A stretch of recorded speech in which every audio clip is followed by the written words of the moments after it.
થરાદના ડુઆ ગામમાં પ્રેમ લગ્ન કર્યાની અદાવત રાખી યુવતીના સગાઓએ મંગળવારે સાંજે ઘરે જઈ રહેલા યુવકના પરિવાર ઉપર હુમલો કર્યો હતો,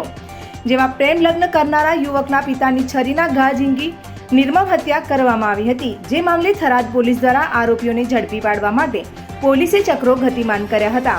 જે અંતર્ગત આજરોજ પોલીસને સફળતા મળી છે, જેમાં 12 આરોપી પૈકી 6 આરોપીઓને ગણતરીના દિવસમાં ઝડપી પાડીને બાકીના 6 આરોપીઓને શોધી કાઢવા માટે 3 ટીમો બનાવવામાં આવી છે, જેમના દ્વારા હાલ તપાસનો ધમધમાટ શરૂ કર્યો છે।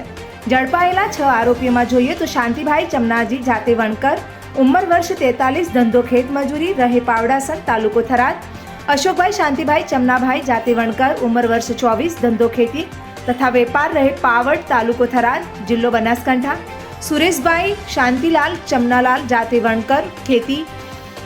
રહે પાવડાસણ, તાલુકો થરાદ; મેવાભાઈ ચમના જાતે વણકર, ઉંમર વર્ષ 40, ધંધો ખેતી, રહે પાવડાસણ, તાલુકો થરાદ; જેમલભાઈ ચમનાભાઈ જાતે વણકર, ઉંમર વર્ષ 46, ધંધો ખેતી, રહે પાવડાસણ, તાલુકો થરાદ। અન્ય 2 એમ 6 આરોપીઓને ઝડપી પાડી કાયદેસરની કાર્યવાહી હાથ ધરી છે।